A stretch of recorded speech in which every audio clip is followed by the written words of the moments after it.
Kitabnya Syarah Uqudul Lujain yang pakai PDF,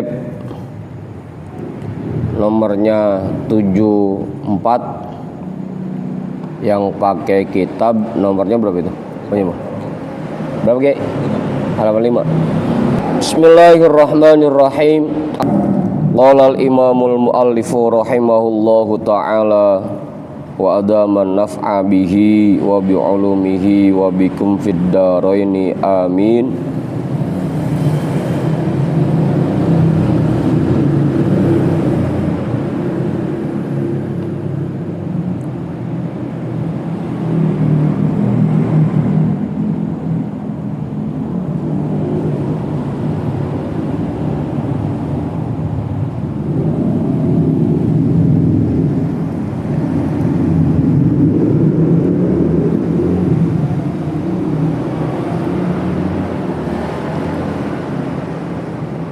Terlalu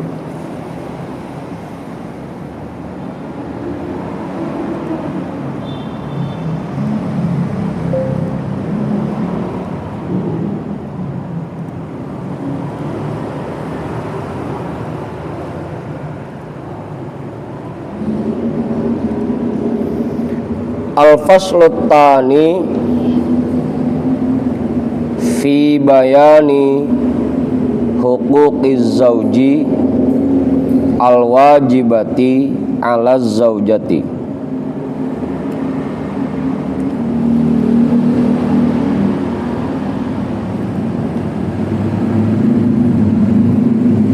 Pasal yang kedua,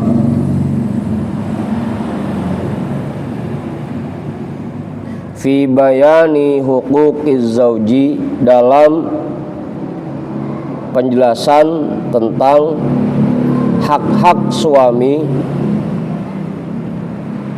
al-wajibati, yang wajib, ala zaujati, atas istri. Atau kalau kita balik, kewajiban istri kepada suami. Wahiya ta'atuz zauji fi ghairi maksiatin.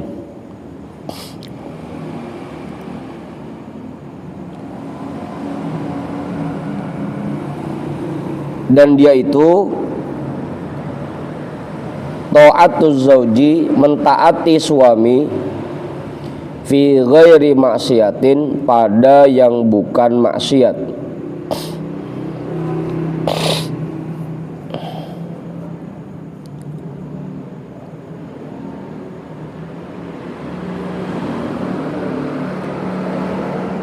Wa husnul muasyarati, dan bergaul dengan baik.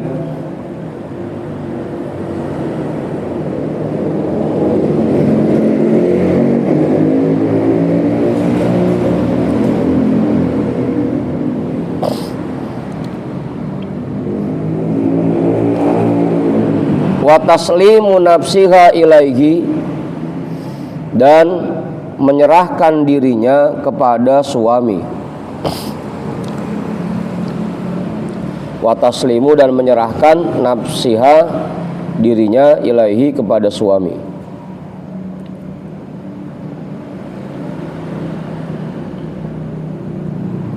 Nah, kalau dalam keterangan lainnya, istri itu merupakan tawanan atau tahanan suaminya. Makanya dia harus mengikuti apa yang diperintahkan oleh suaminya selain kemaksiatan, dan dia betul-betul menyerahkan dirinya kepada suaminya. Wa taslimu nafsiha ilaihi, dan menyerahkan dirinya kepada suami.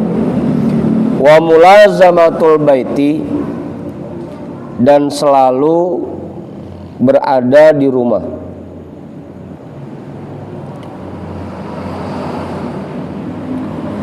Mulazamatul baiti, selalu berada di rumah.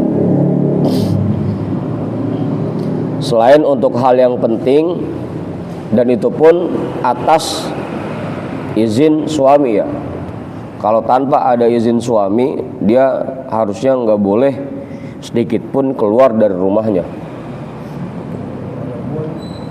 Hah? Darurat. Ya tadi kan selain ada hal yang penting dan yang darurat gitu. Mau sekarang ribet. Perempuan kebanyakan maunya dia juga kerja kan. Otomatis ya pasti keluar dari rumah. Maka harusnya kalau istri kerja itu ya memang atas izin dari suaminya. Ya bahkan kalau bisa mah ya jangan sampai istri kerja. Cukup suami aja yang kerja. Istri mah dia mah mulazamatul bait, tetap tinggal di rumah. Awalnya dia kerja sebelum nikah. Ya apalagi emang dari awalnya udah kerja gitu kan, makin susah kita nyuruh berhentinya. Kalau emang kita bisa nyuruh berhentinya ya, kalau emang nggak bisa ya udah. Yang penting setiap kali dia keluar rumah harus atas izin dari suaminya.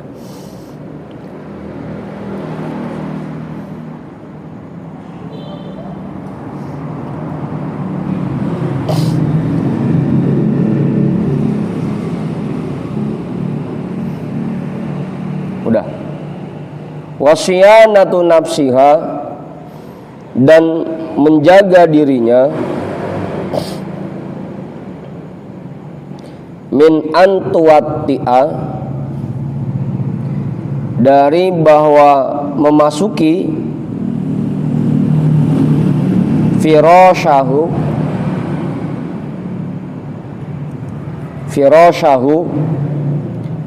kasur suaminya, ghairahu, selain dia, selain suaminya.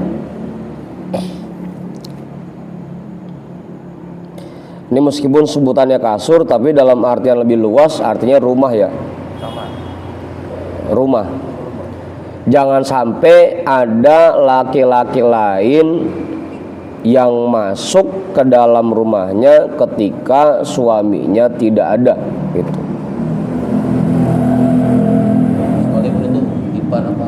Sekalipun ipar, gitu. Pokoknya semua yang boleh masuk ke rumahnya, apalagi ke dalam kamar ke rumahnya aja, gitu. Yang boleh masuk ke rumahnya dan ke kamarnya itu cuma suaminya. Kalaupun yang lain masuk, ya pastikan bahwa suaminya ada di rumah, gitu. Biasanya emang dia datang mau nemenin suaminya, gitu. Ya bahkan kalau bisa istilahnya tamu itu nggak sampai masuk ke dalam rumah, ada ruang tamu terpisah di depan, gitu. Sehingga tamu itu nggak melihat kondisi dalam rumah kita, gitu. Apa? Domin antuwati afiroshahu goyrohu, dan dia menjaga dirinya dari bahwa masuk ke dalam ruangannya laki-laki selain suaminya. Wal ihtijabu, dan menutup diri an ru'yati ajnabiyin, dari pandangan orang lain. Orang lain di sini maksudnya yang bukan muhrim ya. An ru'yati ajnabiyin, dari pandangan orang lain yang bukan muhrim, li syai'in min badaniha, kepada sedikit bagian, min badaniha, dari badannya, walau wajhaha wa kaffaiha, sekalipun itu wajahnya dan telapak tangannya.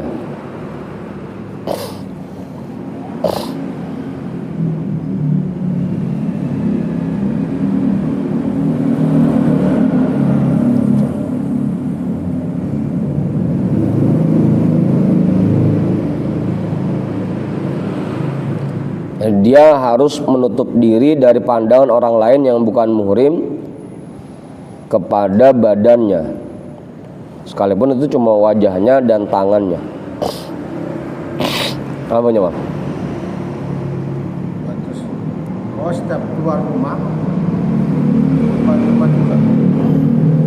Ya di mana aja, pokoknya jangan sampai wajahnya dan tangannya terlihat oleh orang lain yang bukan muhrim. Wajah. Muka.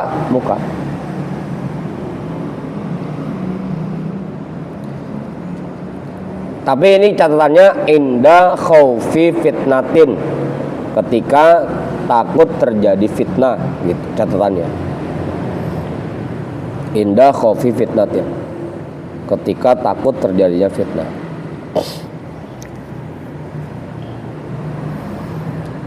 Idin nazoru ilaihima haramun. Idin nazoru, karena memandang ilaihima, kepada keduanya, kepada wajah dan telapak tangan maksudnya ya.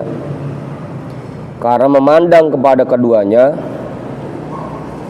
haramun, itu haram. Memandang kepada wajah atau tangan perempuan yang bukan muhrim, itu hukumnya haram. Apa Kiai? Kenapa? Kalau yang memandangnya, Ya artinya kalau kita ngelihat perempuan yang bukan muhrim, ngelihat wajahnya atau ngelihat tangannya, berarti kita sedang mengerjakan sesuatu yang haram. Ya artinya kitanya dosa gitu. yang lihatnya, Iya, kita yang lihat. yang nampaknya Ya dua-duanya. Makanya kan tadi dia kewajibannya ihtijabu an ru'yati ajnabiyin. Dia pun makanya kewajiban menutup dirinya dari pandangan orang lain gitu. Jadi yang ngelihatnya haram dapat dosa, ya dia pun yang membuka bagian itunya dosa juga gitu. Apa? nafsu dan nafsu gimana? Ya tadi indah khaufi fitnatin, ketika takut terjadinya fitnah. Itu. Karena sebab fitnah, ada fitnahnya itu. Ya apalagi kan misalkan perempuannya cakep gitu, yang sekiranya kalau kita pandang nimbulin fantasi-fantasi liar atau nimbulin syahwat gitu. Maksudnya fitnah di situ.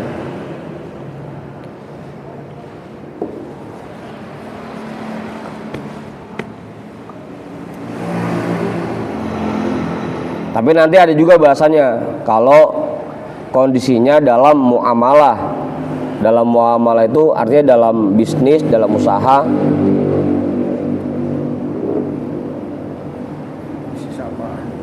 Ya misalkan kita bikin warung di rumah, tuh yang ngejagain warungnya bini kita gitu. Itu gimana kalau yang belanja ngelihat wajah bini kita? Gitu. Itu nanti ada hukumnya lagi kalau ngelihat wajahnya itu dalam rangka muamalah gitu. Hah? Beli. Ya pokoknya muamalah. Muamalah itu kan kalau bahasa kitanya hubungan sosial. Orang banyak yang nabrak. Hah? Banyak yang nabrak sekarang orang. Iya. Kalau kita ngomong. Aduh, susah. Makanya repot. Idin nazaru ilaihima haramun, karena memandang kepada keduanya, wajah dan telapak tangan perempuan yang bukan muhrim, haramun, itu haram. Apalagi kalau kayak Bang Iwan sampai gandengan pisan mah gitu, sampai megang tangan mah. Apa? Walau ma'a intifa'i syahwati wal fitnati. Meskipun ma'a intifa'i syahwati, tidak memunculkan syahwat dan fitnah.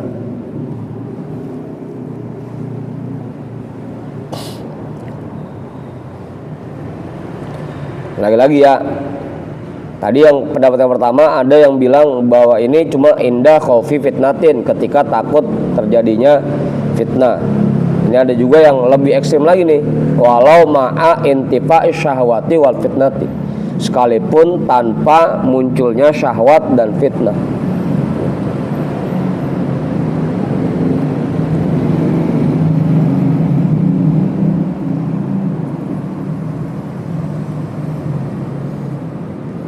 Yang jadi masalah sekarang, iya kita nggak ngeliat mukanya, kita nggak ngeliat tangannya, cuma karena bajunya ketat itu tetap aja saya meskipun nggak ngeliat langsung kulitnya, nggak ngeliat langsung mukanya, tapi menimbulkan syahwat dan fitnah. Itu masalahnya kalau sekarang gitu. Apa aja bang? Menggugurkan gimana? Hah? Menggugurkan dia itu. Menggugurkan gimana maksudnya? Saya udah terlanjur. Terlanjur gimana? Laki gitu. Terlanjur lihat. Iya, caranya dengan wudhu, sholat kan gitu. Kan ketika wudhu, dosa yang ada di muka kita, dosa mata, dosa mulut, dosa hidung, itu kan rontok gitu. Kalau ngelihat sekali, sekilas nggak jadi masalah. Ini yang jadi masalah kalau sampai didelengin. Hah? Resep.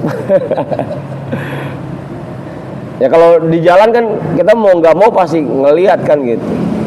Cuma yang penting jangan sampai kita liatin, kita delengin gitu. Sampai gitu. Udah. Nah kalau Bayuan bukan dilihat lagi, direjeng misalnya. Pegang.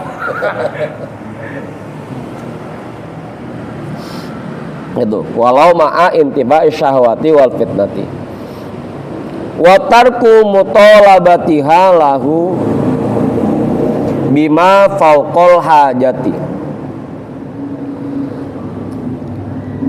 Wa tarku mutalabatiha, dan tidak menuntut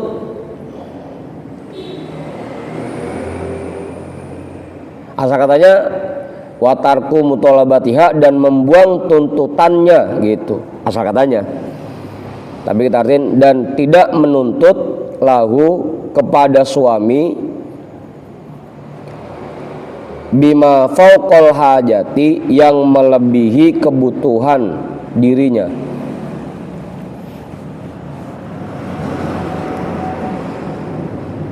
Tidak menuntut suami sesuatu yang melebihi kebutuhan dirinya. Padahal kalau secara hitung-hitungan buat makan dia sehari semalam 100.000 cukup, bahkan masih ada lebihnya. Ini malah minta uang belanja sama lakinya sampai 200 atau 300 gitu. Menuntut dari suaminya yang melebihi kebutuhan dirinya.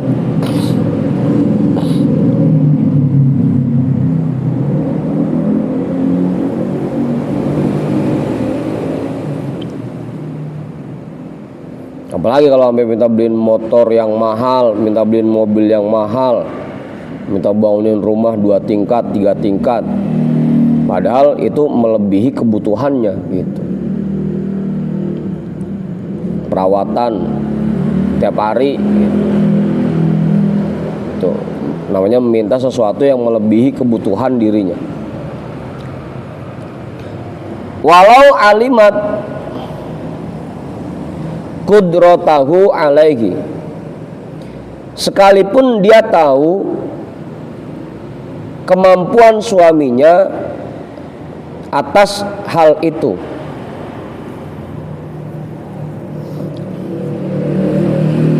Walau sekalipun alimat dia tahu qudratahu kemampuan suaminya alaihi atas hal itu, hal yang dia mintanya, hal yang dia tuntutnya. Ya karena lakinya kaya banget gitu, dia tahu bahwa lakinya pasti bisa memenuhi apa yang dia minta. Cuma tetap dia kewajibannya tidak boleh menuntut atau meminta sesuatu yang melebihi kebutuhan dirinya. Gitu.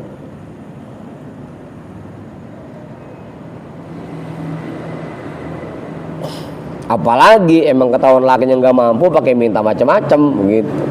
Jadi kalau dia tahu lakinya mampu aja tetap nggak boleh minta yang melebihi kebutuhan dirinya, apalagi emang tahu lakinya kagak mampu, nuntutnya pakai segala macam. Apa coba? Yang kemarin itu harus kita mapan dulu gimana? Apa? Sebenarnya kita harus mapan dulu. Ya kalau kitanya agar istilahnya ketika kita nikah itu memberikan tempat tinggal yang layak kepada istri, ya kita harus mengusahakan itu. Tapi bukan istri yang begitu nikah minta gitu, minta ke suaminya, bukan. Emang kita yang karena kewajiban kita memberikan tempat tinggal yang layak kepada istri, ya kita sediakan tempat tinggal itu. Usaha juga berarti. Ya kitanya, karena itu kewajiban kita. Nah istri kewajibannya dia nggak minta macam-macam, nggak nuntut macam-macam yang melebihi kebutuhannya. Gitu. Tapi tugas kita menyediakan tempat tinggal yang baik, memberikan nafkah yang cukup, itu kewajiban kita.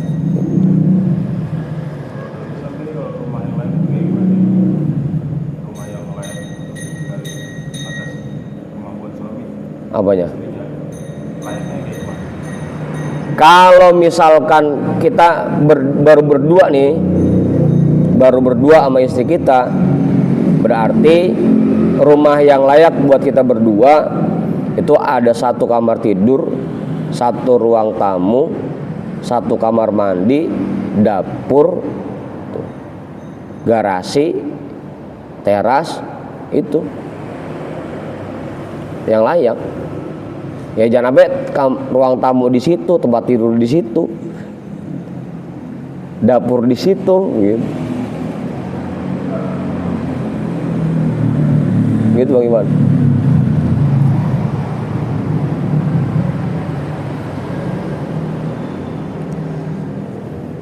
Ya jangan sampai misalnya, apalagi pas punya anak, jangan sampai kita lagi hubungan sama istri, anak di samping, di sebelah gitu. Iya kalau pules, kalau dia pura-pura pules, lagi ngintip aja gitu. Oh iya Pak. Gitu. Dia tuh, sekalipun dia tahu betul bahwa suaminya mampu memenuhi apa yang dia minta, tetap kewajiban dia tidak meminta sesuatu yang melebihi dari kebutuhan dirinya. Wa ta'affufuha antanawuli ma yaksibuhu minal malil harami. Wa ta'affufuha, dan menahan dirinya antanawuli, dari mengambil ma yaksibuhu, apa yang diperoleh suaminya, minal malil harami, dari harta yang haram. Wa ta'affufuha, dan dia menahan dirinya antanawuli, dari mengambil ma yaksibuhu, apa yang diperoleh suaminya, minal malil harami, dari harta yang haram.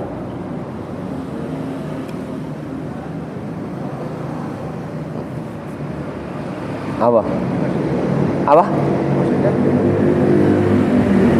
Kalau misalkan lakinya korupsi, duitnya dibawa pulang, dikasih bininya, ini neng, duit abang dapat ini, gitu. Dia kudu nanya, ini perasaan gaji abang kagak segini, ini duit dari mana, gitu. Kalau emang dia tahu itu boleh ngambil sesuatu yang haram, harusnya dia nggak nerima itu, harusnya dia nggak ngambil harta itu. Apa? Nggak wajar. Hah? Dia orang biasanya Ya biasanya kan misalnya kan istri itu tahu banget kerjaan lakinya. Ini biasanya sehari-hari ini laki kalau ngojek atau kalau narik ini pulang paling ngasih 100 atau 200 gitu. Ini kok tiba-tiba pulang ngojek ngasih 2 juta, 3 juta. Kan kalau ditanya, ini motor abang jual begitu. ada marah. Terus biasanya ngasih 200, ini ngasih 2 juta. Jadi lebih baik nanya, terima apa adanya. Ya kalau menurut di sini gitu, begitu ada hal-hal yang aneh seperti itu, dia nanya agar terhindar dari harta yang haram gitu. Kalau emang itu haram kan bisa dibilangin, dia bisa ngebilangin lakinya, dengan abang balikin dah bang duitnya, saya mah mendingan halal meskipun banyak gitu daripada haram gitu. Masih aja. Gitu. Yang nggak kayak sekarang makan apa aja diterima gitu, mau halal mau haram mudah. Bahkan yang ada lakinya diajar-ajarin, lu mau goblok banget dong, kerja jujur banget gitu. Gitu. Kalau ada hal-hal yang janggal wajib. Iya, perempuan itu istri itu harus dia nanyain, ini abang dapat duit segini dari mana? Biasanya abang gajinya cuma sekian, kok ini sebulan ini ngasih duit sampai segini banyaknya, ini dari mana sisanya gitu. Nah, dia harus menahan dirinya untuk tidak mengambil sesuatu yang diperoleh oleh suami dari harta yang haram. Itu kewajiban dia. Ya karena nanti efeknya dia makan harta itu berefek kepada badan dia, nanti dia kasih, dia masakin buat anaknya, berefek buat anaknya kan gitu. Nah harus dia jaga betul, dan dia juga harus menanyakan itu ke suaminya. Jangan sampai dia makan sesuatu yang haram. Jelas? Begitu Bang Jamal. Nah, cuma memang nyari yang kayak begini zaman sekarang ya rada susah emang nyarinya. Yang ada udah kagak ngurus, sudah nggak nanya lagi ini boleh dari mana gitu. Wa adamu kidbiha ala haidhiha wujudan wan kitoan.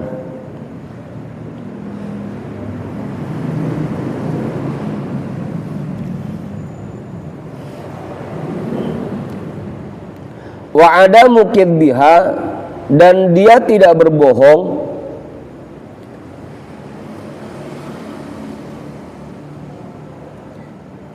ala haidiha, atas haidnya.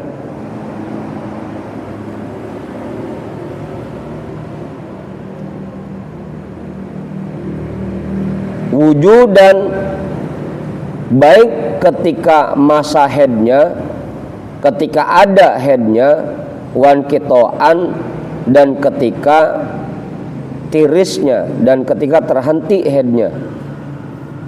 Kalau lagi haid yang ngomong, kalau udah tiris yang ngomong, jangan bohong. Ya jangan sampai istilahnya lakinya ngajakin dia ngakunya haid padahal kagak haid, atau lakinya ngajakin padahal dia lagi haid bilangnya kagak haid. Jangan sampai gitu. Makanya dia juga harus jujur, emang lagi haid ya bilang lagi haid, atau lagi nggak haid ya bilang nggak haid gitu. Karena malas layanin lakinya, saya lagi dapet bang. Nah, Jangan dapat, ya salah. lagi dapet bukan lagi head ya. Udah tuh. Itu yang kedua. Sebenarnya nanti banyak lagi ya kewajiban-kewajiban istri itu. Ini mah cuma sebagiannya doang. Apalagi kalau kita lihat kitab Ihya, nanti banyak lagi itu detail-detailnya.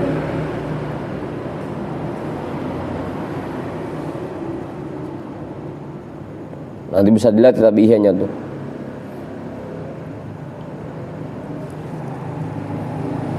Ya, kalau di PDF itu di sarah bawahnya ada tuh kewajibannya. Di PDF di situ nggak ada.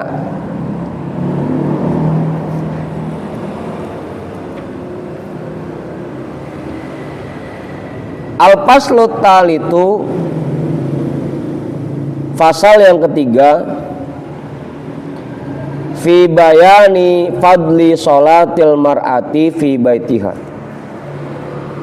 dalam menjelaskan fadli sholatil mar'ati, keistimewaan sholat perempuan fi baitiha, di rumahnya.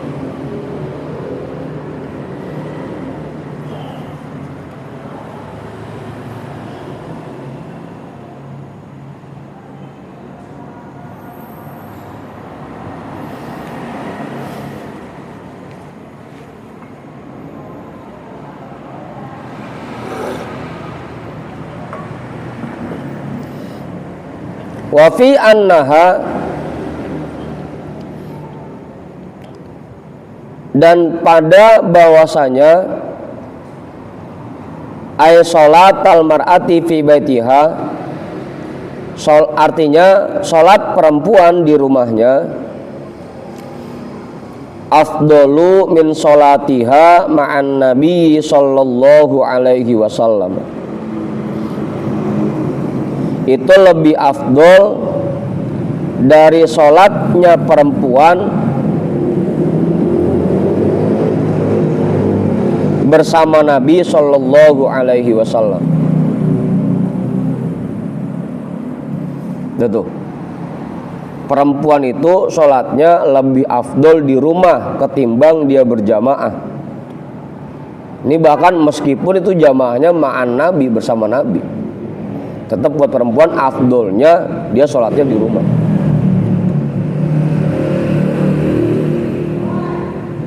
Apa gitu? Kalau sekarang malah terbalik, ibu-ibu malah bikin acara dewek gitu. Sampai tahlilan, sampai malam Jumatan, yasinan, bikin dewek, acara khusus ibu-ibu. Hah? Apanya? Ya harusnya mah gitu, harusnya mah kalau bisa ya tetap di rumah aja gitu. Ketika ada perempuan yang ngadu ke Rasul, ya Rasul, jadi suami enak amat ya, dia bisa hadir ke majlis taklim, dia bisa sholat berjamaah, dia bisa pergi haji, dia bisa berjihad. Kalau perempuan nggak bisa karena sibuk ngurusin rumah, dia nyuci, dia ngepel, dia nyapu, ngurusin anak. Sama Rasul suruh pulang, udah kamu mendingan pulang. Dengan kamu ngurus rumah, kamu ngepel di rumah, nyapu, masak, ngurusin anak, kamu mendapatkan pahala yang sama dengan apa yang suami kamu lakukan. Gitu. Lakinya yang ngaji, bini di rumah ngurusin anak, maka bininya tetap dapat pahala ngaji yang sama dengan suaminya. Gitu. Besok ganti bini. Gitu. Besok terus.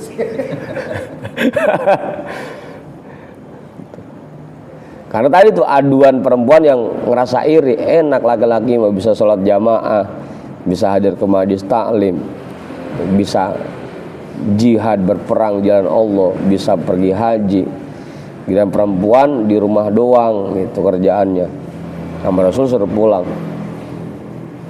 Dengan kamu ngurus rumah, kamu mendapatkan pahala yang sama dengan apa yang dikerjakan oleh suamimu. Ini mah jangankan buat ngaji, sampai kerja gitu. Sampai kerja.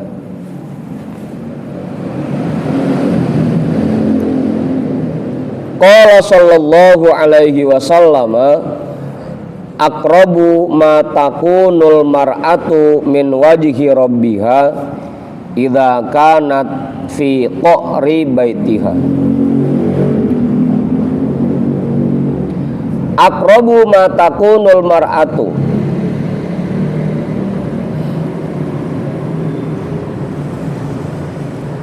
paling dekatnya, aqrabu paling dekatnya, ma takunul mar'atu keadaan perempuan, min wajhi rabbiha di hadapan Tuhannya,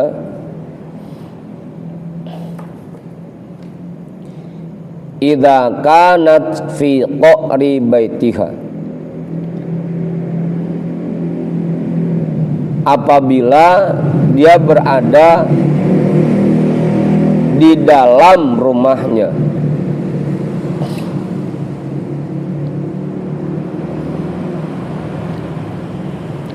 Paling dekatnya keadaan perempuan di hadapan Tuhannya apabila dia berada di dalam rumahnya.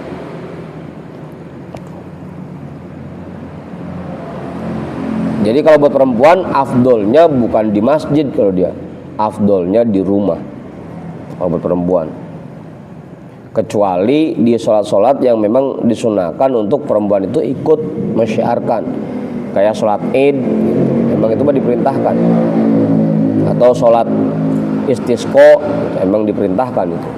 Apa bagaimana? Sapi juga. Hah? Sapi. Apa? Jadi di Madinah sama di siapa? Disiapin apanya? Tempat sholat di Mekah, Madinah. Ya kalau Masjid Nabawi dan Masjidil Haram pengecualian ya, pengecualian itu. Wa inna sholataha fi sohni dariha afdolu min sholatiha fil masjidi. Wa inna sholataha, dan sesungguhnya sholatnya, fi sohni dariha di halaman rumahnya,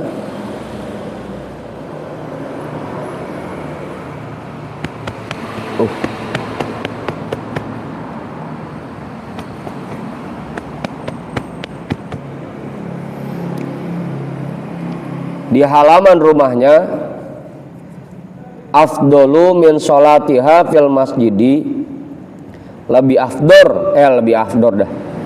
afdol dari sholatnya di masjid.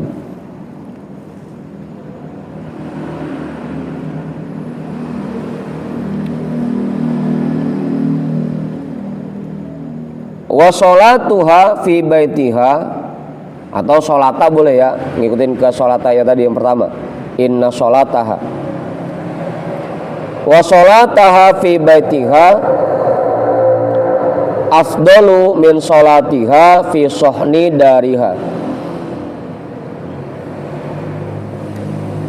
dan sholatnya di dalam rumahnya afdalu lebih afdol min sholatiha dari sholatnya fi sohni dariha di halaman rumahnya. Dia sholat di halaman rumahnya lebih afdol dari dia sholat di masjid. Dia sholat di bagian dalam rumahnya lebih afdol daripada dia sholat di halaman rumahnya.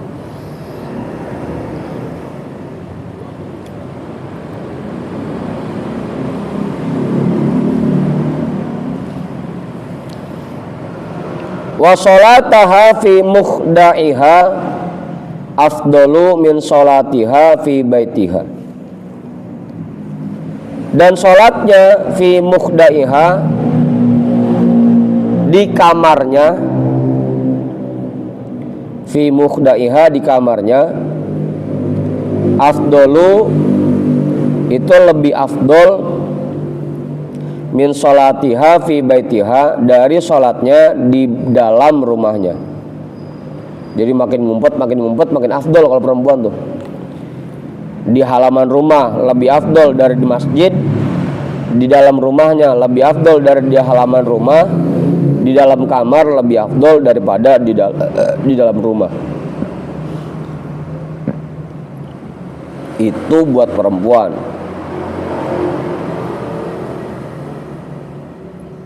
Oh gimana? Santri.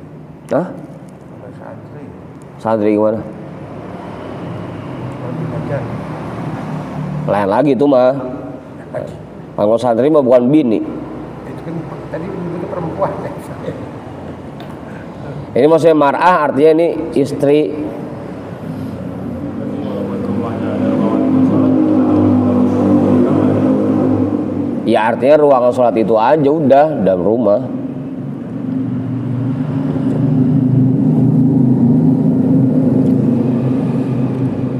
Tapi ruangan sholat yang ada di dalam rumahnya.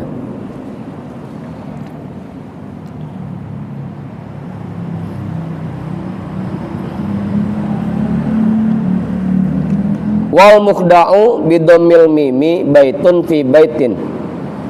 Dan kalimat mukhda'u bidomil mimi dengan dhammah huruf mim, baitun fi baitin itu rumah di dalam rumah.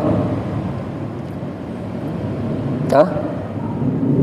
Ya artinya ruangan dalam rumah, kamar dah. Kalau orang dulu kan emang rumahnya ngeblong aja, nggak ada sekat-sekat kamarnya.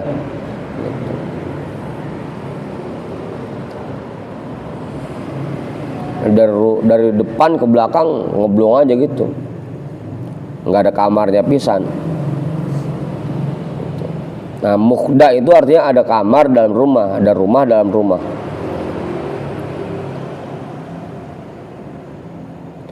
Wadhalika lisatri, dan itu untuk menutupi dirinya.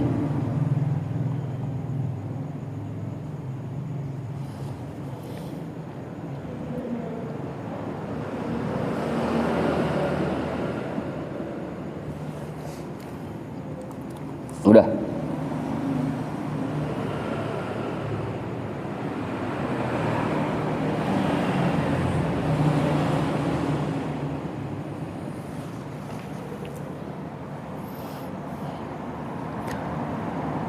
Al-faslur rabi'u, pasal yang keempat.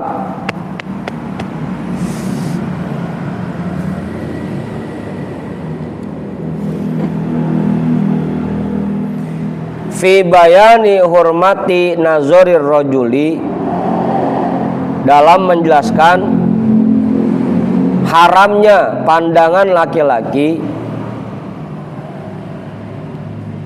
ilan nisa'il ajnabiyati, kepada perempuan yang bukan muhrim,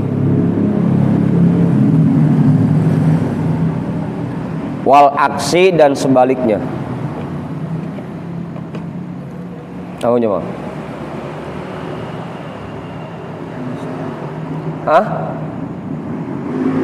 Apa? Hah? Artinya Yang mana? ilan nisa. Ilan nisa'i, kepada perempuan, al ajnabiyati, yang bukan muhrim, yang ajnabi, wal aksi, dan sebaliknya. Pasal yang keempat tentang dalam penjelasan haramnya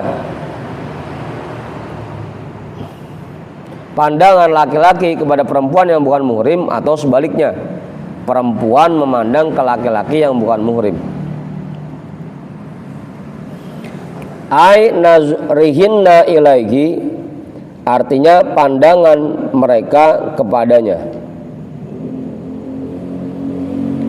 Pandangan mereka perempuan ilaihi, kepadanya laki-laki yang bukan muhrim.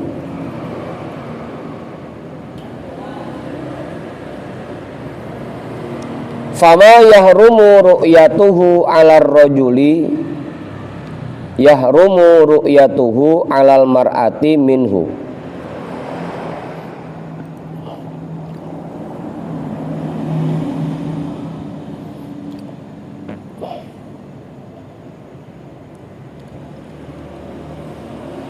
Wa fama yahrumu ru'yatuhu, dan apa yang haram dilihatnya, alar rajuli, atas laki-laki,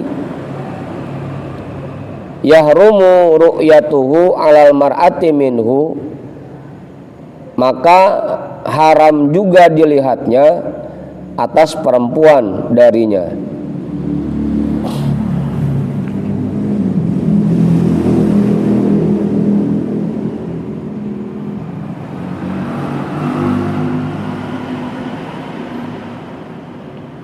Wal murahiku fi dzalika karrajuli. Wal murahiku, dan remaja fi dzalika, pada yang demikian itu, karrajuli, seperti laki-laki.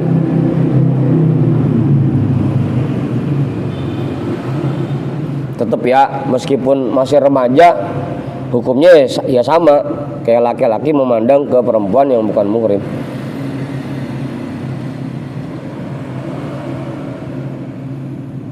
Bang Iwan, mending sini Bang Iwan, belakang saya Bang Iwan.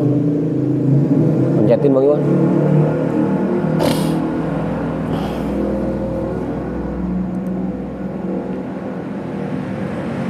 Ini.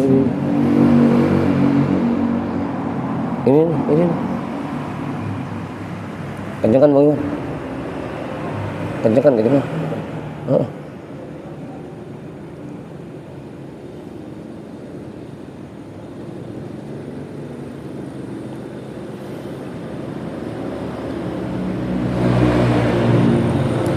Fayalzamu waliyahu man'uhu minan nazari ilal ajnabiyati. Fayalzamu, maka kewajiban waliyahu, bagi walinya,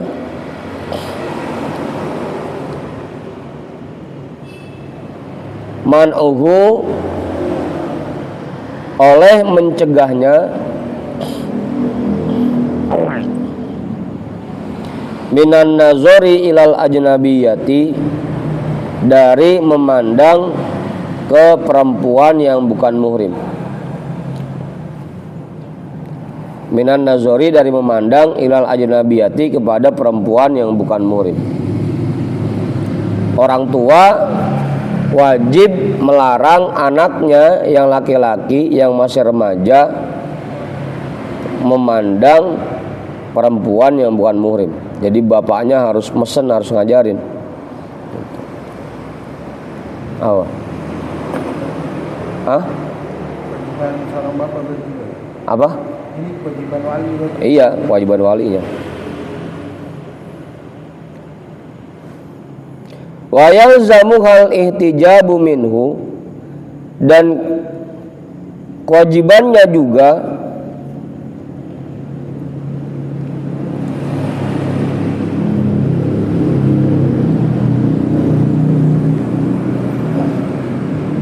itu haknya balik ke perempuan ya. Dan kewajiban bagi walinya juga kepada anak perempuannya, al-ihtijabu minhu, menutup diri dari laki-laki yang bukan muhrim.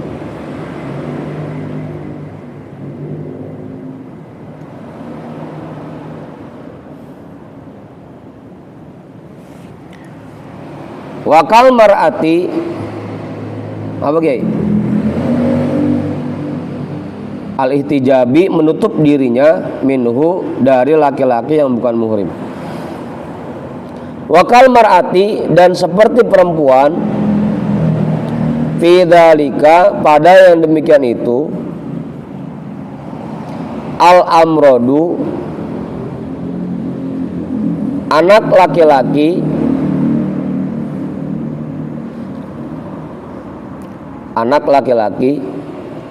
al-jamilul wajihi, yang tampan wajahnya.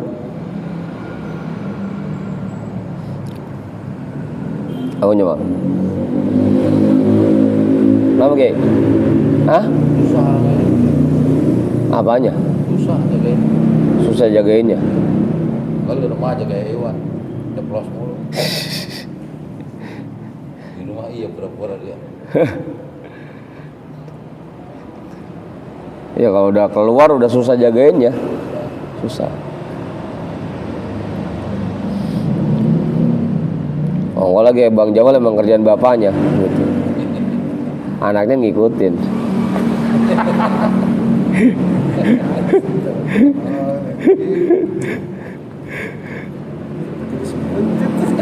Apa?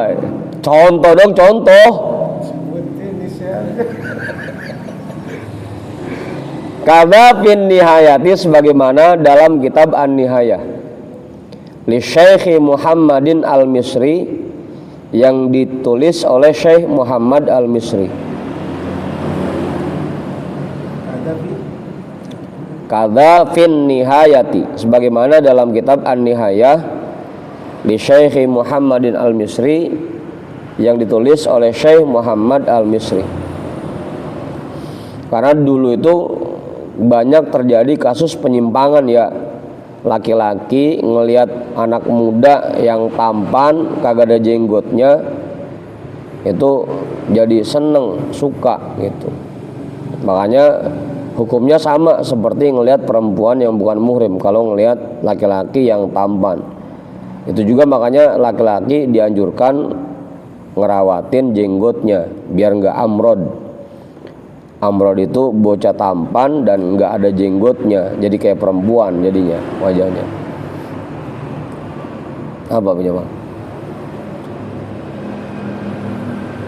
Karena dulu terjadi penyimpangan. Wa fi ma waqa'a fihi ay an-nazari minaz zajri ay al-man'i minal kitabi wal ahadithi.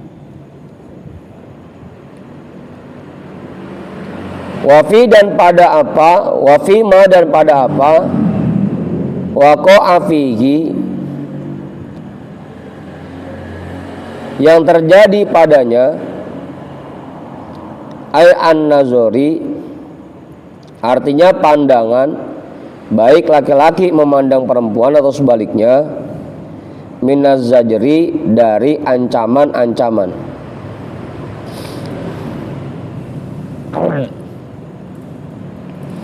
Ai al-man'i minal kitabi wal ahadithi artinya larangan dari kitab dan hadis-hadis, dari Al-Quran dan hadis. Situ dulu ya, perut saya lagi gak enak ini, kembung banget rasanya. Gimana kayak jelas itu? Kamu ya bang, nambahin gak cukup? Situ dulu ya. Kita hadiahkan pahala talim kita pada malam hari ini untuk semua orang tua kita dan para guru-guru kita. Ala hadhihi niyah al-Fatihah. A'udzu billahi minasyaitonir rajim. Bismillahirrahmanirrahim. Alhamdulillahi rabbil alamin arrahmanir rahim maliki yaumiddin. Iyyaka na'budu wa iyyaka nasta'in. Ihdinas siratal mustaqim. Siratal ladzina an'amta 'alaihim ghairil maghdubi 'alaihim waladdallin. Amin. Wallahu a'lam bissawab. Walhamdulillahi rabbil alamin.